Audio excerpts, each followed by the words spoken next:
사회링크의 석상찬 부장입니다. 네. 오늘 제가 말씀드릴 내용은요, 네트워크 인프라 관점에서의 제로 트러스트 구축 전략이라는 주제로 말씀을 드릴 거고요. 네트워크 인프라 관점이라고 제가 말씀을 드리는 이유가 제로 트러스트를 어떻게 해야 될지를 다들 모르시는 게 많으셔가지고 그 관점에서 한번 설명을 드리도록 하겠습니다. 네. 일단은 이 제로 트러스트 아마 좀 필요하실 수도 있겠지만 많이 들으셨을 거예요. 얘가 왜 나왔는지를 한번 정도 생각해 달라는 의미에서 만든 장표입니다.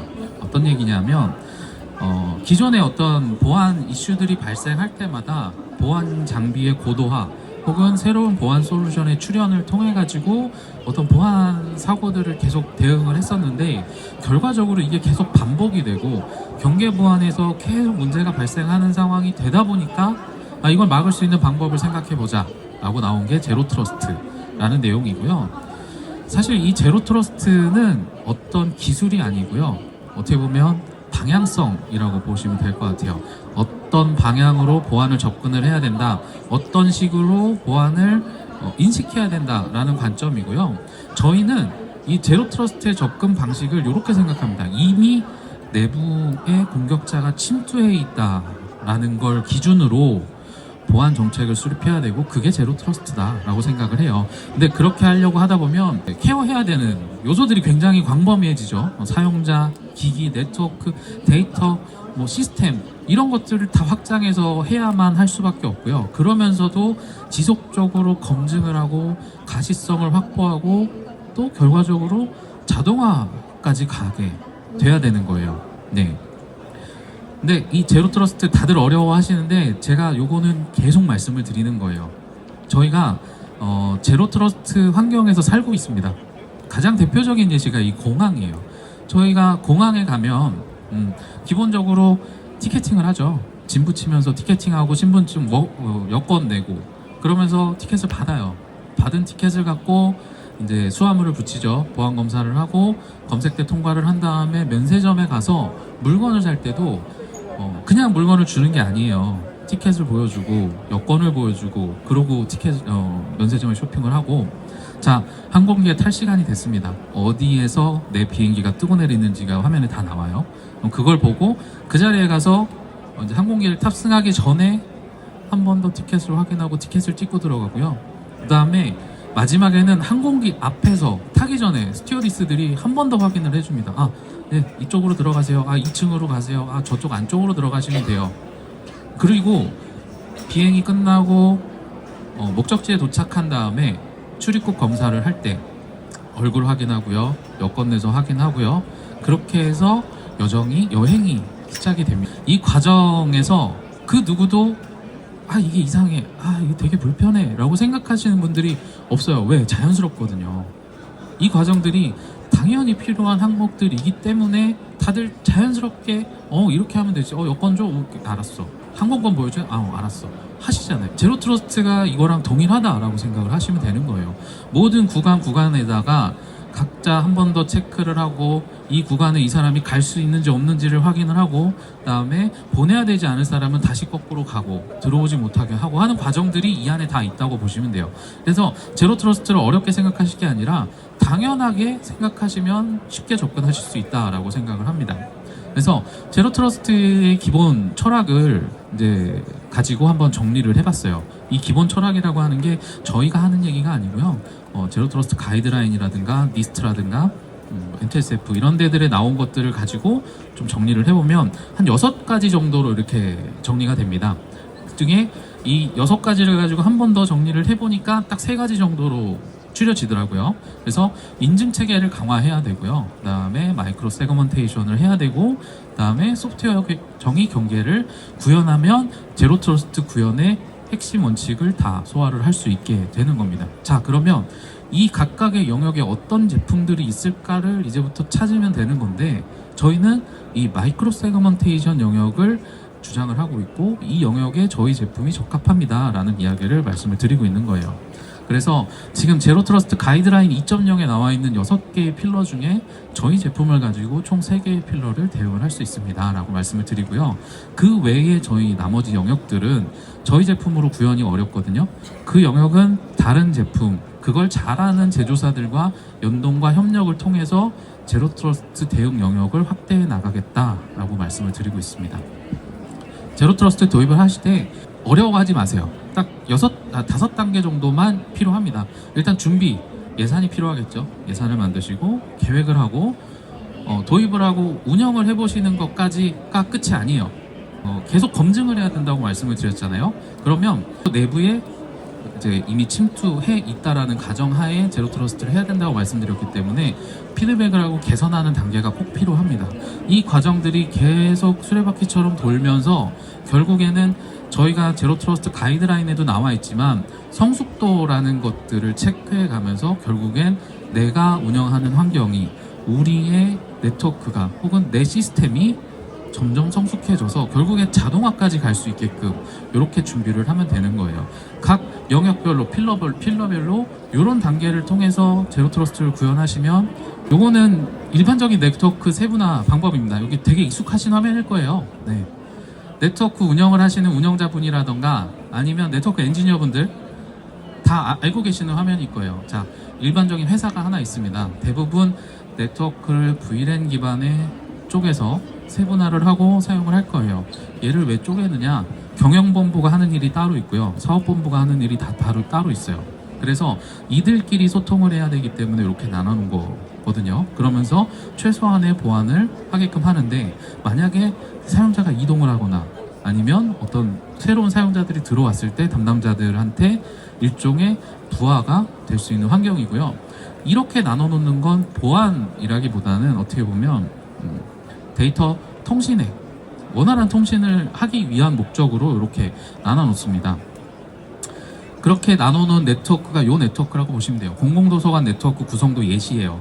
지금 보시는 것처럼 저 시설 담당자는 저기 있는 그 열람실 좌석 관리 서버라든가 이쪽에 서버팜에 있는 멀티비전 운영 서버 정도에 접속을 하실 거고요. 그 다음에 각 지점에 있는 도서관의 직원분들은 서버팜에 있는 뭐 도서실 관리 DB라던가 뭐 다른 시스템들에 이렇게 접근을 하시면서 운영을 하게 되어 있죠. 자, 여기가 다 그냥 일반 네트워크로 나눠져 있는 환경입니다. 근데 이게 나쁘다는 게 아니에요. 이게 기존의 네트워크 환경이고 얘가 바로 매크로 세그먼테이션입니다. 제로 트러스트 가이드라인에 보면 네트워크는 매크로 세그먼테이션을 하고 마이크로 세그먼테이션을 해라. 자, 이건 되어 있는 거예요. 그러니까 여기는 신경 안 쓰셔도 되는 영역이죠. 자, 마이크로 세그먼테이션을 합니다. 어떻게? 저희 제품 T프론트 GT를 가지고 저희 T프론트 GT는 PDP와 PEP로 구성이 되어 있고요.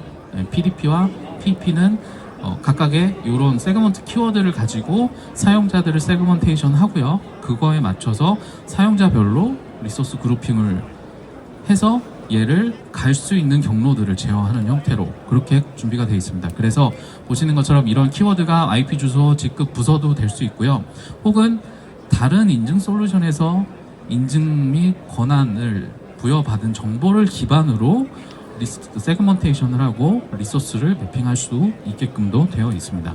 그래서 이 똑같은 공공도서관 네트워크를 마이크로 세그먼테이션을 하게 되면요. 자, 동일한 환경입니다. 네트워크 스위치만 이렇게 교체를 합니다. 네트워크 스위치만 교체를 하면 지금 보시는 것처럼 직원별로 업무별로 세그먼테이션을 할 수 있게끔 서버별로 세그먼테이션을 하고요. 이 상태에서 혹시나 내부 네트워크에 어떤 유해한 행위들이 일어났을 경우에 다 차단을 할 수 있는 환경으로 바꿔드릴 수가 있는 거예요. 그래서 네트워크의 마이크로 세그먼테이션이 뭐야 라고 생각을 하실 수가 있는데 간단하게 표현해 드릴 수 있어요. 네트워크 스위치만 바꾸면 마이크로 세그먼테이션을 하고요. 마이크로 세그먼테이션이 되어 있는 환경에서는 이 사용자별로 갈 수 있는 네트워크를 정하고 그 외의 곳에서는 오지도 가지도 못하게 만들어 줄 수 있다라고 볼 수 있습니다. 네. 그래서 요거를 이제 도식화를 한 거예요. 저희 제품의 특징이 뭐냐면 사용자별로 접근할 수 있는 리소스를 개별 정의를 할 수도 있고요. 지금 그림처럼 그룹핑을 통해 가지고 접근할 수 있는 리소스를 정의를 할 수도 있습니다. 그래서 지금 보시는 것처럼 뭐 사무관 분들도 계실 거고요. 뭐 주사도 있고 서기분도 다 있으실 거예요. 근데 이분들이 하는 업무가 다 달라요. 그리고 이분들이 접근해야 되는 리소스들이 다 다릅니다. 이게 클라우드 환경에만 있다라고 볼 수는 없어요. 이 리소스가 내부에 있는, 아까 보여드렸던 내부에 있는 서버팜이라든가 DMZ에 있는 영역들도 있거든요. 이쪽으로 왔다 갔다 하는 것들에 대해서 이런 식으로 세그먼테이션을 해서 관리를 하셔야 된다라는 내용을 말씀을 드리는 거고요. 저희 T프론트 GT의 아키텍처입니다. 자, 제로 트러스트는 구성 요소가 딱 두 가지가 있습니다. PDP라는 것과 PEP라는 게 존재를 하거든요. PDP는 정책을 결정하는 지점이에요. 그거를 저희는 T 컨트롤러라고 하는 저희 제품 컨트롤러에서 제공을 하고요. 그 다음에 PEP는 정책을 실행하는 지점이에요. 그래서 저희 그 클라우드 보안 스위치를 통해서 정책 실행 지점 이제 PEP 역할을 하게끔 되어 있고요. 컨트롤러에서는 디바이스 관리, 네트워크 관리, 리소스, 그다음에 네트워크 비정상 행위를 관리하게끔 되어 있고요. 이것만으로 부족하죠. 제로 트러스트 아키텍처를 말씀드리고 있는데, 자, 그러면 여기에 신뢰도를 판단할 수 있는 데이터들이 있습니다. 사용자를 인증하는 인증 서버라든가 EDR, XDR도 있을 거고요. 아니면 여기 있는 심소아, 그리고 엔드포인트, GTNA 이런 솔루션들과 연동을 통해 가지고 저희가 잘하는 영역 외에 그들이 잘하는 영역과 연계 보안 환경을 만들어서 제로 트러스트 아키텍처를 제공해드리겠다라는 컨셉이라고 보시면 되고요. 좀 더 세분화해서 설명을 드리면 저희 GT로 환경 구성을 하시게 되면 사용자가 인증되지 않은 사용자 네트워크에 들어올 수가 없습니다. 네. 그리고 인증이 됐을 때 인증 서버에서 어떤 권한 정보까지도 저희한테 정보를 주게 된다면 그 사용자의 권한에 맞게끔 세그먼테이션을 하고 리소스에 접근할 수 있게끔 자동화 환경도 제공이 되고, 그게 아니면 저희가 사용자를 감지한 상태에서 인증을 하고 여기에 매크로 세그먼테이션 위에 마이크로 세그먼테이션을 하고 그걸 가지고 경로를 제어하는 형태로 그렇게 구성이 되어 있습니다. 저희 GT 적용하는 그 플로우를 저희 나름대로 한번 정의를 해봤어요. APDA 사이클이라고 하는데요. 아까 전에 제로 트러스트 조입을 하실 때 보여드렸던 환경 화면이랑 비슷한 거예요. 준비하고 계획하고 구현하면 되는 거예요. 똑같이 제로 트러스트 도입이 아까 그 나왔던 그 내용들은 저희가 얘기한 게 아니라 이제 제로 트러스트 안에서 얘기한 거고, 저희도 동일하게 이 동일한 절차 안에서 제품을 도입하고 운영을 하실 수 있게끔 다 준비를 해 놓은 겁니다. 저희 T프론트 GT의 특징입니다. 가장 대표적인 특징으로는요, 네트워크 구성 요소예요. L2, L3로 구현을 하는 장점이 있는 거예요. 그러니까 제로 트러스트를 구현을 하려면 뭘 어디서부터 어떻게 도입을 해야 되지? 라고 고민을 하실 때 저희는 네트워크 인프라, 어차피 시간이 지나면 교체를 하셔야 돼요. 네트워크 스위치는. 그러면 네트워크 스위치만 교체를 하시면 아까 보여드렸던 이런 제로 트러스트 네트워크 마이크로 세그먼테이션을 할 수 있는 환경을 제공을 해드릴 수가 있는 거고요. 거기에 가장 중요한 내용은 에이전트가 필요가 없습니다. 에이전트가 없이 독립적으로 네트워크 세그먼테이션하고 사용자를 제어하고 경로를 제어할 수 있는 그런 환경을 제공해드리는 장점이 있죠. 여기까지 설명을 드리려면 얘를 저희 보안 스위치를 말씀드리고 가야 돼요. 일단 보안 스위치는 저희 2010년도에 출시를 했고요. 얘 같은 경우에는 일반 L2, L3 스위치가 아니고요. 물론 L2, L3 스위칭을 합니다. 기본적으로 그 스위칭을 하는데 그 위에 저희가 T매트릭스라고 하는 전용 보안 엔진을 얹어서 사용자 구간에서 발생되는 유해한 트래픽들을 패킷별로 분석하고 차단할 수 있는 그런 기능을 제공을 했고요. 그러다 보니까 통합 관리에 대한 요구사항들이 굉장히 많으셨어요. 왜 불편하다, 하나하나 들어가서 보기 어렵다. 그래서 관리할 수 있는 관리 컨트롤러를 개발을 합니다. 그러면서 통합해서 스위치가 10대든 100대든 1000대든 한 번에 한 화면에서 관리할 수 있는 환경을 제공을 해드렸고요. 이 컨트롤러는 온프레미스에서도 활용을 하실 수 있고, 해외 같은 경우에는 클라우드에서 올려가지고 실제로 서비스를 하게끔 만들어 놓은 제품이에요. 그러다 보니까 얘로 할 수 있는 게 너무 많아진 거예요. 그래서 2023년도부터 네트워크를 세그먼테이션하고 제로 트러스트 환경에 우리가 대응을 할 수 있는 제품이구나 라고 해서 그때부터 다른 제품들과 연동을 하면서 이 제품이 제로 트러스트 아키텍처에 맞게끔 준비를 한 게 2023년도부터입니다. 그래서 기본적으로 매크로 세그먼테이션을 제공을 하고 그 위에 마이크로 세그먼테이션을 제공하는 형태로 그렇게 되어 있고요. 이 보안 스위치의 보안 엔진 같은 경우에는 저희 이제 T매트릭스라고 하는 보안 엔진과 VCAP 보안 엔진 형태로 구현이 되어 있고요. 모두 다 행위 기반으로 사용자들의 트래픽과 위협도를 분석을 하게 되어 있습니다. 그 중에 이제 VCAP 엔진 같은 경우에는 실제 공격자가 침투할 수 있는 가상의 호스트를 만들어 놓고요. 그쪽으로 접근하는 사용자들의 행위 상태를 분석을 해서 얘가 악성 코드다 아니다 이런 것들을 판단할 수 있게끔 하는 그런 엔진이고요. 그다음에 그 외에 이제 저희 보안 스위치의 보안 엔진은 실제로 발생되고 있는 트래픽들이 스캐닝 형태인지 플로딩인지 이런 것들을 판단을 해서 그 패킷만 드랍하는 형태로 정상 서비스를 보장하는 그런 보안 엔진이라고 봐주시면 될 것 같아요.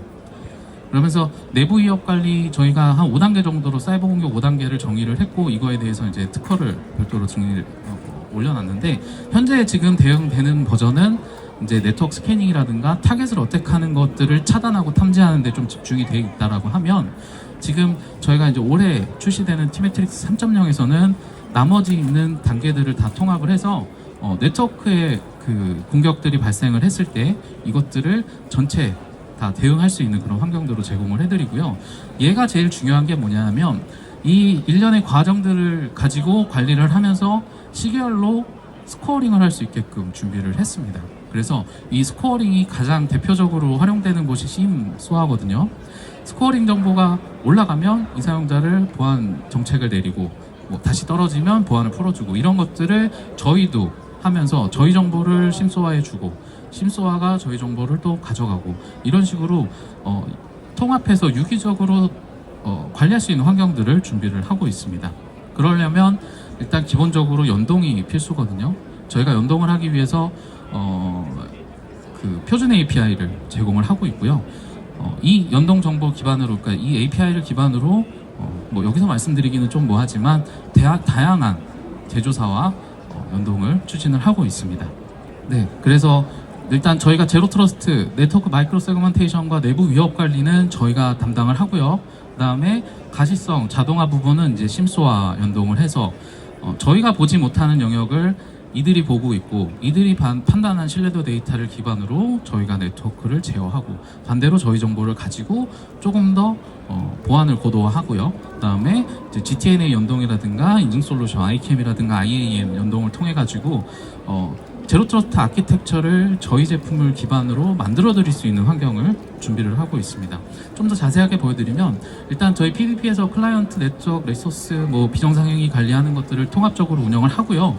여기에 클라이언트 쪽에 있는 뭐 인증이라든가 엔드포인트 GTNA를 통해서 비인증 클라이언트를 차단하고 위협 정보를 차단하고 내외부 접속 사용자를 제어를 하고요. 그 다음에 기존에 있는 경계 보안 솔루션들 방화벽, IPS 이런 것들과 연동을 통해 가지고 그 다음에 심소와 연동을 통해서 이제 보안을 조금 더 강화하는 형태로 제로 트러스트를 확장해 나가고 있습니다. 네. 그래서 이 티프론트 GT의 핵심은 이제 통합하고 가시성을 확보하는 데 좀 있다라고 봐주시면 될 것 같고요. 가장 중요한 내용일 것 같아요. 자, GTNA와 티프론트 GT가 뭐가 다른가요? 라는 질문을 굉장히 많이 받아요. 근데 저희는 정확하게 말씀드릴 수 있는 게 GTNA는 일종의 노스에서 사우스 트래픽을 제어하는 걸 기준으로 만들어져 있어요. 이 구간에서 접속하는 사용자들을 제어하면서 이제 뭐 내부에서 내부에서 외부로 나가는 리소스에 대한 세밀한 리소스 접근을 제어하는 게 조금 한계가 있는 부분이 있고요. 저희는 이스트에서 웨스트의 트래픽을 제어하는 형태로 되어 있습니다. 그래서 내부에서 내부에서 외부로 나가는 트래픽을 중심으로 좀 강력하게 제어를 하면서 반대로 외부에서 들어오는 건 저희가 좀 약하거든요. 이 부분을 서로 상호 보완해 나가서 이 모든 구간의 네트워크상의 모든 경로에 보안을 적용을 할 수 있는 그런 제품이라고 봐주시면 될 것 같아요. 물론 저희도 GTNA 솔루션들이랑 연동을 추진을 하고 있습니다. 그리고 굉장히 많은 부분을 연동을 해놨고요. 요거는 이제 전자금융 네트워크 구성도인데요. 뭐 다들 잘 아실 거예요. 이 네트워크에서도 동일하게 네트워크 스위치만 교체를 하면 자연스럽게 세그먼테이션을 하고요. 이 부분에 대한 보안을 환경을 제공을 해드릴 수 있습니다. 네, 제가 드리고 싶은 말이에요. 제로 트러스트를 구현하실 때 뭐부터 할까 고민하지 마시고요. 네트워크 인프라에서부터 하면 되겠구나 라고 생각을 하시고 네트워크 스위치 도입을 통해 제로 트러스트 환경을 좀 빨리 쉽게 만나보실 수 있었으면 하는 게 제 바람입니다. 네, 여기까지 제가 발표를 마치겠습니다. 감사합니다.